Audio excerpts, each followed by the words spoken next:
Hi friends, welcome to అత్త కోడళ్ళ వంటిల్లు. ఈరోజు మనం తీపి గుమ్మడికాయ కర్రీ చేసుకుందాం.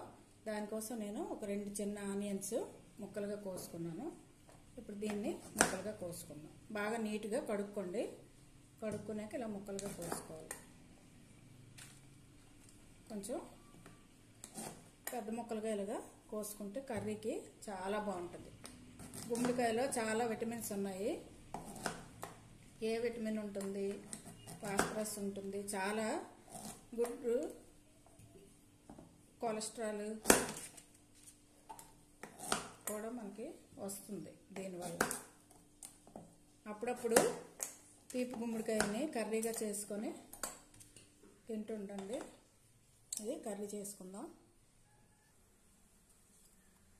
చిన్న కుక్కర్ పెట్టుకోండి. కొంచెమే తీసుకున్నాం కాబట్టి ఒక 3 స్పూన్స్ ఆయిల్ వేసుకోండి, సరిపోతుంది.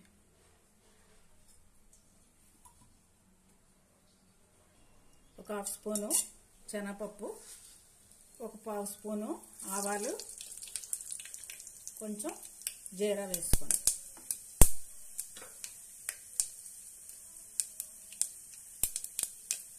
ఇప్పుడు ఆనియన్స్ వేసుకోవాలి.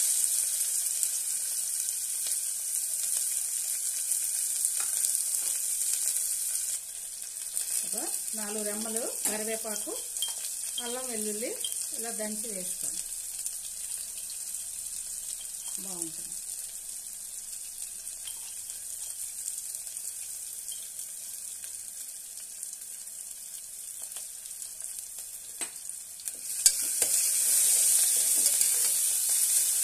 కర్రీ వండడం కూడా ఈజీ. చాలా మందికి గుమ్మడికాయ అంటే ఏదో ఎలా వండాలో టేస్ట్ బాగోదు అనుకుంటారు. చాలా టేస్ట్గా ఉంటుంది.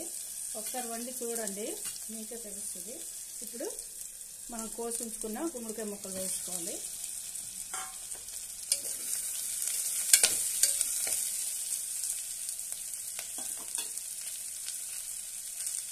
ఒక 1/2 స్పూను పసుపు, టేస్ట్కి తగినంత సాల్ట్ వేసుకోండి.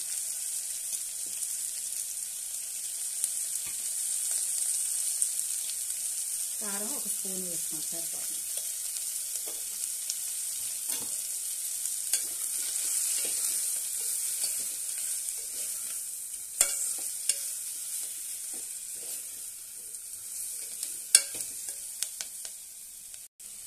వేగుతున్నప్పుడే 1 స్పూను బెల్లం వేసుకోండి. చాలా బాగుంటుంది. స్వీట్గా ఉంటుంది కదా ఈ కర్రీ. దాంట్లో బెల్లం వేస్తే అసలు టేస్ట్ వస్తుంది.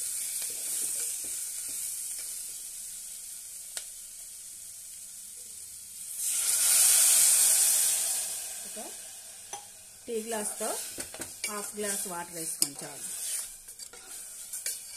ఎక్కువ అక్కర్లేదు. కొంచెం వాటర్ వేస్తే సరిపోతుంది. సాల్ట్ అన్నీ బాగా కలిసేటట్టు చూసుకొని, టేస్ట్ కూడా చూసి కుక్కర్ మూత పెట్టుకుంటే సరిపోయి అన్నీ. ఒక్క విజిల్ వేయించితే సరిపోతుంది. గుమ్మడికాయ వేగమే ఉడికిపోద్ది. ఇలా ఇష్టం లేనప్పుడు బయట కూడా వండుకోవచ్చు. కొంచెం వాటర్ ఎక్కువ వేసుకుంటే సరిపోతుంది. వెయిట్ పెట్టుకుందాం.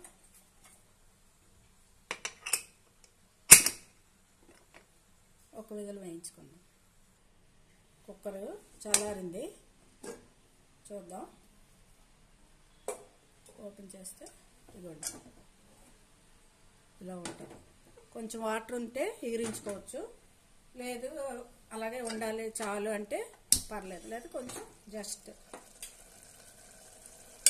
ఒక్క నిమిషం బాగానే ఉంది. మనం ఒక్కోసారి వాటర్ ఎక్కువ వేసారనుకోండి, అప్పుడు ఇలాగా ఎగిరించుకుంటే సరిపోతుంది. ఇది రైస్ తోటే తినక్కర్లేదు, రోటీతో కానీ రైస్తో కానీ దేనితోనైనా కూడా టేస్ట్ బాగుంటుంది. మామూలుగా కూడా ఉత్తినే కూడా స్పూన్ తోటి తింటే చాలా టేస్ట్ ఉంటుంది. విటమిన్స్ కూడా ఎక్కువ ఉంటాయి. అప్పుడప్పుడు ఇలా వండుతూ ఉండండి.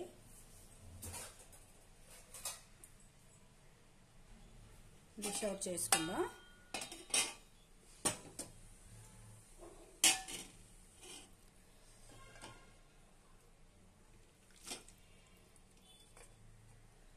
చాలా టేస్టీ అయిన ఎమ్మీగా ఉండే గుమ్మడికాయ కూర రెడీ అయింది.